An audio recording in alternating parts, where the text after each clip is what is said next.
Bonjour à toutes et à tous.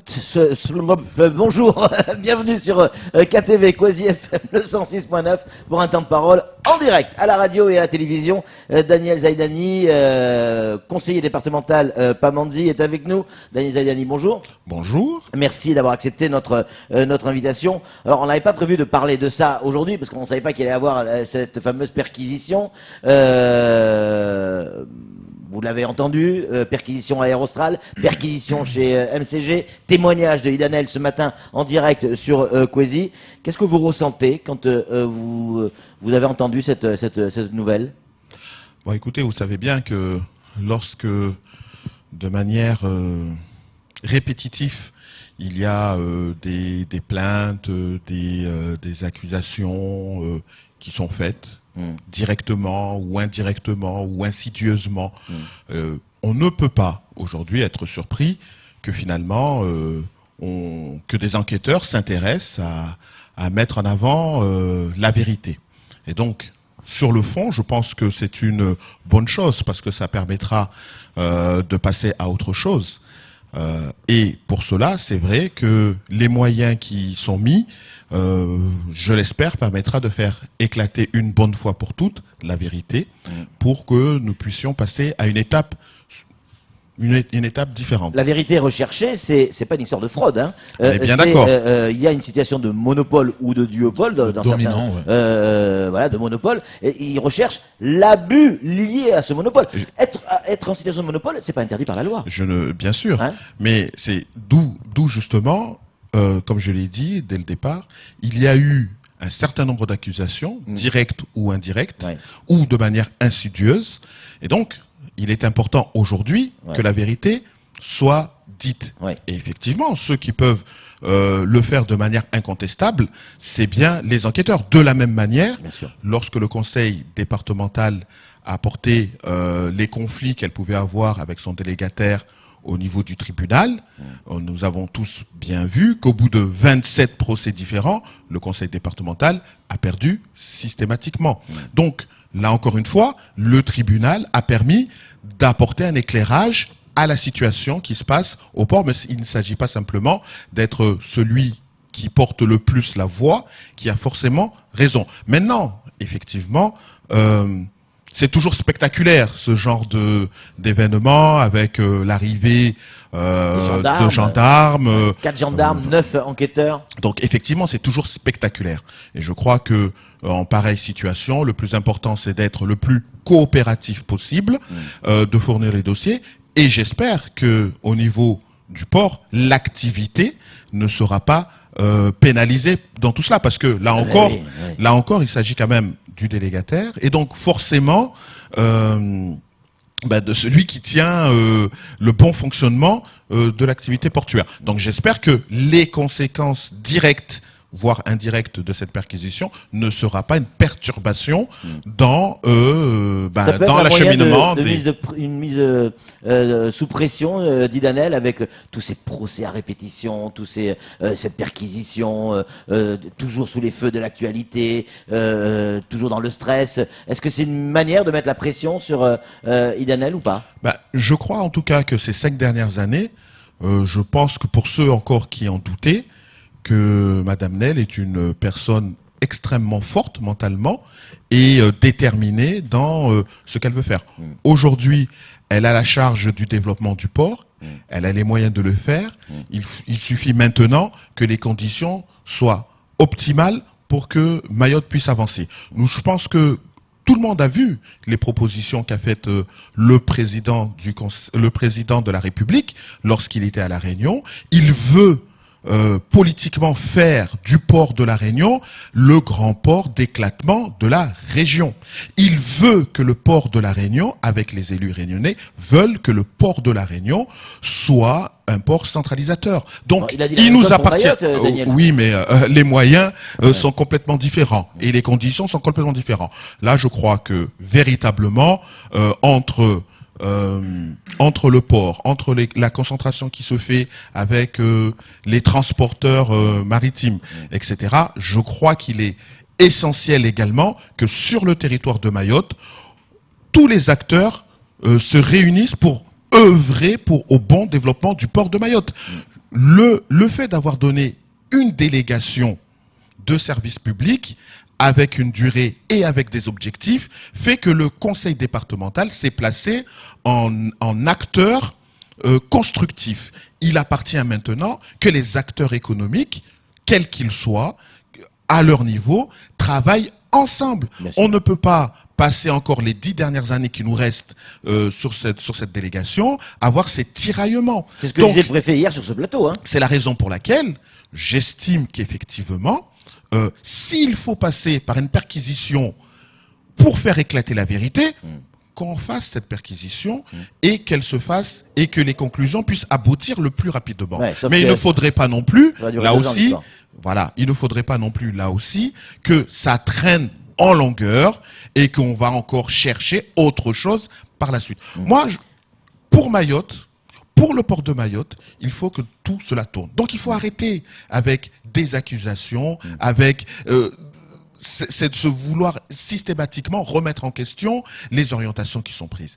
Les orientations qui ont été prises sont bonnes. La DSP qui a été prise est bonne. Le tribunal, à 27 reprises, a donné raison à Madame Nel. C'est une réalité. Bon, maintenant, il y a une perquisition. Nous attendons avec la plus grande conviction les résultats qui sortira de cela. Et en fonction de ce qui sera mis en avant, je demande que chacun prenne ses responsabilités et fasse en sorte que le port de Mayotte puisse lui aussi se développer.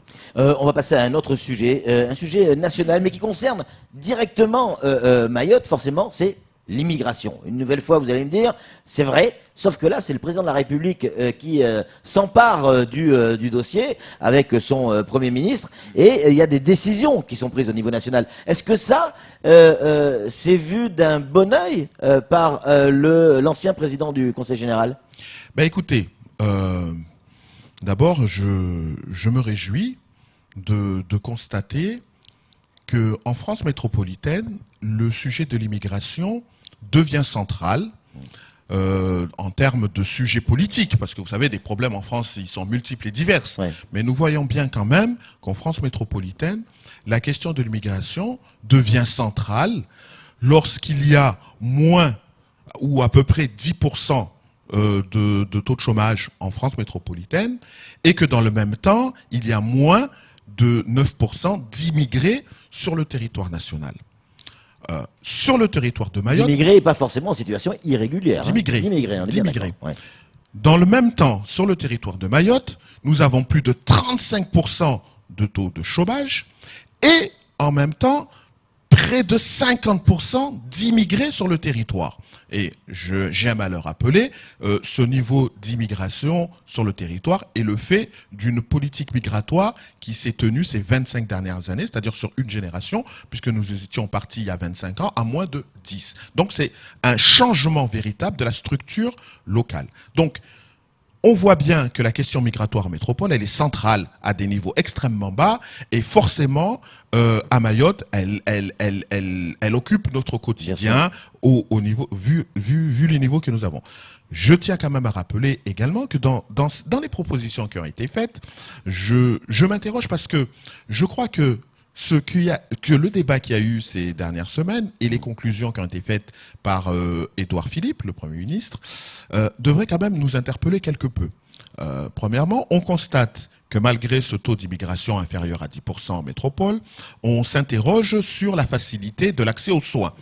Alors qu'à Mayotte, on voit bien que l'accès aux soins est totalement gratuit et au final, nos hôpitaux finalement, sont occupés en grande majorité et quotidiennement par le flux migratoire. Et nous voyons encore régulièrement, et vous nous en faites état, de ces quoi-ça médicales qui arrivent, ou des gens qui sont cassés la jambe, ou qui sont tombés d'un manguier, etc., sont déposés sur la plage pour être soignés. Et bien sûr, ils sont pris en charge. Mais je tiens quand même à signaler que il ne s'agit pas ici de remettre en question en soulevant ces sujets sur le territoire de Mayotte. Il ne s'agit pas ici d'être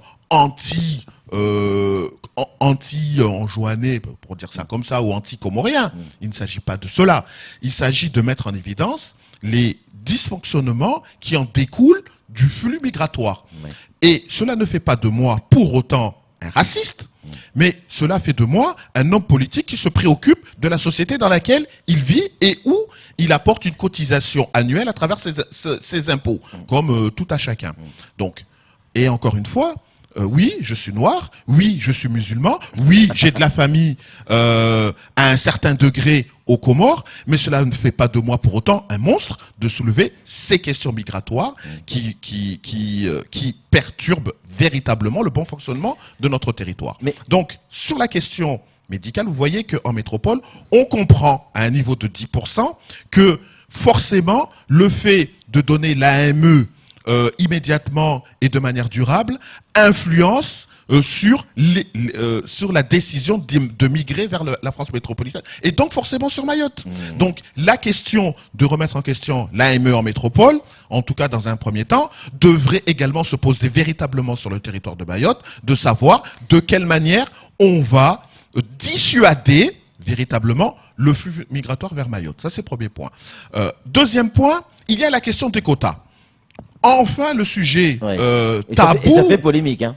Enfin, un sujet tabou est soulevé. Ouais. Enfin, un sujet tabou est soulevé. Mais là aussi, lorsqu'on parle de quotas, c'est qu'on considère que, en métropole, hein, on considère qu'il y a, en France métropolitaine, des secteurs dans lesquels on n'est pas en capacité d'apporter des solutions ou de la main-d'œuvre immédiate. Et donc, on veut mettre en place des quotas dans des secteurs professionnels dans lesquels il y a un besoin de main-d'œuvre qui ne peut pas être répondu. C'est ce que fait le Canada. Par exemple. Hein. Oui, parfaitement. C'est ce que fait le Canada. Ouais. Donc, moi, je me pose la question à Mayotte, lorsqu'on parle de système de quotas et que nous avons un taux de chômage de 35% et que nous avons un taux de chômage qui frappe près de 60% les moins de 25 ans, je me demande si plutôt, on ne devrait pas donner plus de moyens au conseil départemental, de mieux former les gens, de mieux encadrer dans le système scolaire actuel, que l'État encadre mieux nos jeunes dans le système scolaire, pour que le taux d'échec ne soit pas aussi élevé qu'aujourd'hui. Parce que vous voyez bien que si on peut imaginer et concevoir en France métropolitaine un système de quotas, je vois très mal comment on pourrait étendre ce dispositif sur Mayotte dans la mesure où les personnes en situation régulière qui sont sur ce territoire et les Français de manière générale ont déjà du mal à trouver de l'emploi. Donc la priorité forcément doit être pour ceux qui se trouvent sur le territoire de Mayotte. Justement, sur le territoire de Mayotte, c'était pas plus tard que hier à votre place sur ce siège, le préfet Jean-François Colombet, pour la première fois, on a entendu un chiffre correspondant au nombre de Kwassa entrants. Il a expliqué que c'était entre 23 et 27 000 personnes qui rentraient tous les ans. Et il a également expliqué que cette année, il va y avoir quasiment 25 000 personnes renvoyées. Et qu'on est en train de tendre vers une forme d'équilibre entre les entrées et les sorties. Est-ce que ça, ce sont des chiffres qui sont rassurants ou inquiétants? Pour ma part, je dirais que le fait déjà de pouvoir reconduire jusqu'à 25 000 personnes, cela amène forcément à deux questions. La première, est-ce que cela veut dire, par rapport aux années précédentes, que on a plus de flux migratoires qui conduit à plus de reconduites et donc, quelque part, à un échec en termes de contrôle? Mais vous avez la réponse dans la question. Mais oui, tout à fait, et parfaitement. Mais véritablement, je ne sais pas comment le préfet, et j'aimerais, parce que vous savez, nous sommes tous un petit peu scientifiques et statisticiens. Bon, j'ai fait des études de statistiques et je suis statisticien. Je ne vois pas comment le préfet peut donner des statistiques des entrées de migrants s'il ne les comptabilise pas. Parce que justement, le cœur du problème de cette société, c'est que nous ne savons pas quantitativement combien de personnes rentrent sur le territoire, dans la mesure où justement l'État est en échec sur le contrôle des frontières. Mais par contre, Monsieur Millan, ce que personne ne conteste, même si à la rigueur on peut dire que c'est peut-être sous-évolué, mais il se défend bien, notre ami Djemel Mekawi, il se défend bien sur ce sujet. Les chiffres de l'INSEE par rapport au recensement Pour moi, c'est des chiffres qu'on ne peut pas contester. Donc, recensement après recensement, acceptons qu'il n'y a plus d'entrées que de reconduites. Et donc, forcément, les chiffres du préfet, soit il laisse rentrer les gens, soit il laisse volontairement rentrer les gens parce qu'il les voit arriver et là, il peut les compter, ou soit il est dépassé par ce qui se passe et effectivement, on le verra encore au prochain recensement que ça va déborder. Nous sommes des élus locaux, nous sommes sur le terrain. Pour vous, il y a plus que ça qui rentre. Mais bien sûr, mais je sais, je ne ferai pas, je ne ferai pas cette arithmétique-là. Ouais. Mais ce qui est certain, c'est que les Kwassa continue de rentrer. Nous vivons dans les villages. Nous discutons avec les gens. On voit les personnes qui sont reconduites, qui reviennent aussitôt sur le territoire. C'est une réalité. Ouais. Nous allons dans les mosquées. Nous voyons qui est là, qui n'est pas là, qui est du village, qui n'y est pas. Lorsque je vais, je le répète assez souvent. Alors ça veut dire que c'est les mêmes qui reviennent, Daniel. Mais évidemment. Donc puisque c'est les mêmes, ça veut dire que peut-être qu'il faut réfléchir à une solution, mais c'est toujours les mêmes. Oui, mais c'est les mêmes avec des générations toujours plus jeunes. Ouais. Évidemment, donc, parce que c'est pas les mêmes. Ouais. C'est ceux qui sont reconduits reviennent avec des vagues successives supplémentaires. C'est une réalité. Maintenant, regardez quand même la réalité. Vous allez sur Mamoudzou, chef-lieu, capitale, aux alentours du marché de Mamoudzou, vous voyez bien quand même que la structure des personnes qui tournent autour de cette zone évolue, change, mais elle est toujours aussi dense, de plus en plus dense. Donc non, pour le moment, je pense que le préfet, soit il essaye d'être rassurant comme ses prédécesseurs, mais pour le moment, moi je veux qu'il soit rassurant avec des chiffres palpables, concrets, machin. Qu'est-ce que c'est que des chiffres concrets? Vous allez dans le système scolaire, vous verrez si effectivement, en termes d'enfants scolarisés, on constate que le nombre d'immigrés diminue. Ce n'est pas le cas. Ça, c'est un chiffre concret. Si le préfet veut sortir des chiffres, qu'il donne les chiffres du vice-rectorat. Voilà des chiffres qui vont faire parler les gens. S'il veut nous donner des chiffres concrets, qui nous dit combien de régularisations il fait chaque année et qui vient faire une conférence de presse sur le sujet. Parce que lorsqu'on parle de quotas, c'est parce qu'on sous-entend en métropole on ne peut pas accepter tout le monde. Mais à Mayotte, qu'est-ce qui se passe? On accepte tout le monde. Il suffit d'avoir un dossier complet pour être accepté. Est-ce que c'est une situation acceptable avec 50% d'immigration? Bien sûr que non, puisqu'en France, on se pose la question lorsqu'on a moins de 10%. C'est ce que nous dénonçons. C'est ce que je dénonce clairement depuis plusieurs mois, depuis plusieurs années, et que le préfet ne vient pas parler de ces sujets-là. S'il veut parler de sujets véritables, qu'il vienne nous parler de l'immigration, c'est le sujet d'actualité en métropole, et qu'il vienne nous expliquer pourquoi à la préfecture de Mayotte, on régularise à tour de bras. Pourquoi on accepte qu'il y ait de plus en plus d'immigrés sur le territoire de Mayotte? Et lorsqu'on constate que ce niveau d'immigrés sur le territoire augmente autant, alors véritablement, des mesures drastiques doivent être prises. Le préfet doit être à la manœuvre. C'est à lui de faire des propositions au gouvernement, puisque lorsque les élus le font, ça ne suffit pas. Ouais. Mais si il aime Mayotte, si il aime les Mahorais, et si il veut le bien de ce territoire, qu'il prennent l'orientation politique nécessaire pour changer la donne. Mais c'est quoi l'orientation politique nécessaire? Mais c'est ce que je viens de vous dire. Ouais. Pourquoi la préfecture de Mayotte régularise à tour de bras? Vous posez des questions. Non. Vous n'avez pas de solution. Mais la solution, c'est qu'on arrête. Qu'on arrête quoi? Mais qu'on arrête de régulariser à tour de bras. Moi, je vous dis très véritablement, parce qu'il ne faut pas opposer les gens.